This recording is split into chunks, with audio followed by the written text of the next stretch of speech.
اور نہ ہی اسے اپنی کوئی خیر خبر ہوتی ہے۔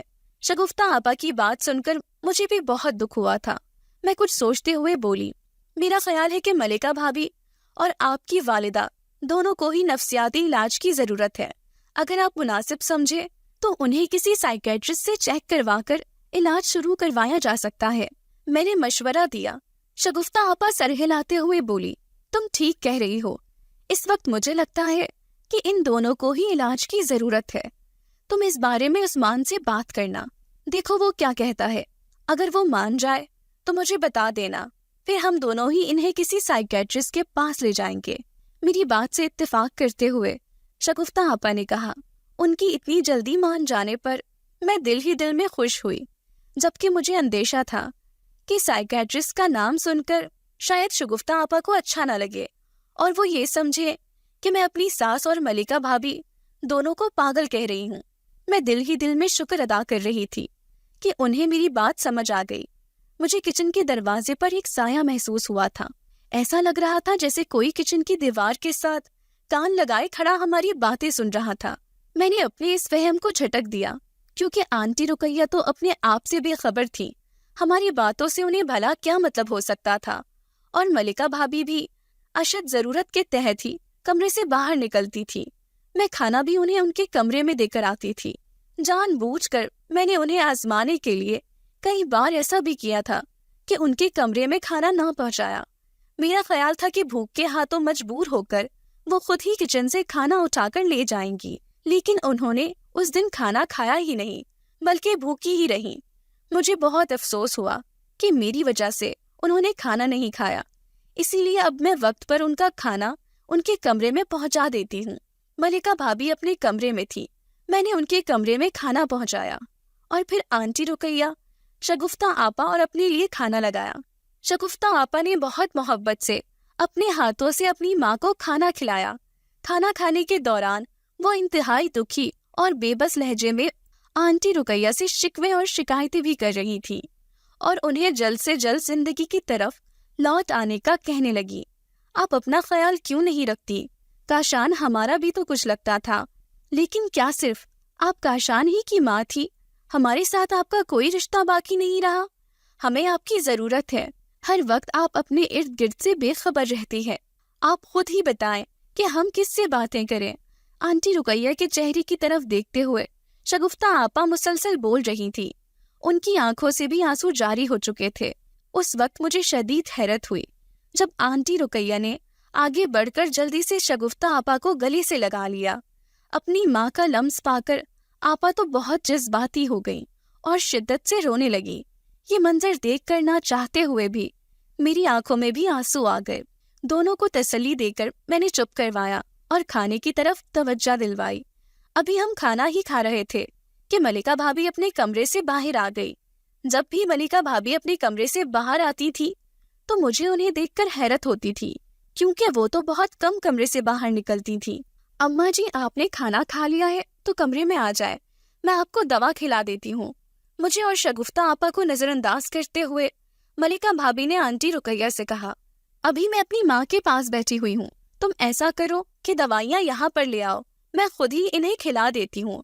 اماں کے جواب دینے سے پہلے ہی شگفتہ آپا نے کہہ دیا، دوا کھانے کے بعد اماں نے آرام کرنا ہوتا ہے، اسی لیے میں انہیں کمرے میں لے جا رہی ہوں تاکہ وہ آرام بھی کر سکیں۔ یہاں پر آپ دونوں باتیں کر رہی ہیں تو اماں کو اچھا نہ لگے گا، ملکہ بھابھی نے کہا اور ہاتھ بڑھا کر آنٹی رقیہ کو بازو سے پکڑ لیا اور اٹھانے لگی۔ آنٹی رقیہ نے ایک نظر ہماری طرف دیکھا اور پھر ملکہ کے ساتھ سست روی سے قدم اٹھاتے ہوئے کمرے کی طرف بڑھنے لگی۔ میں اور شگفتہ آپا حیرت بھری نظروں سے ایک دوسرے کا چہرہ دیکھنے لگے۔ عجیب حرکتیں کرتی ہے یہ ملکہ بھی، نہ جانے ایسے کیا ہو گیا ہے۔ اچھی بھلی اماں میرے پاس بیٹھی ہوئی تھی اور میں انہیں کھانا بھی کھلا رہی تھی، اٹھا کر کمرے میں لے گئی۔ ملکہ بھابھی پر غصے کا اظہار کرتے ہوئے شگفتہ آپا نے کہا، میں نے خاموش رہنا ہی مناسب سمجھا۔ میری طرف دیکھتے ہوئے آپا کہنے لگی، میرا تو خیال ہے کہ دوائیاں کھا کر اماں کے دماغ کو نہ جانے کیا ہو گیا ہے، ڈاکٹر سے چیک اپ کروا کر ہی کوئی دوا کھلانی چاہیے۔ آج جب عثمان گھر آئے تو اس سے کہنا کہ اماں کو کسی ڈاکٹر کے پاس لے جائے، اگر اس کے پاس ٹائم نہیں ہے تو مجھے بتا دے، میں خود لے جاؤں گی۔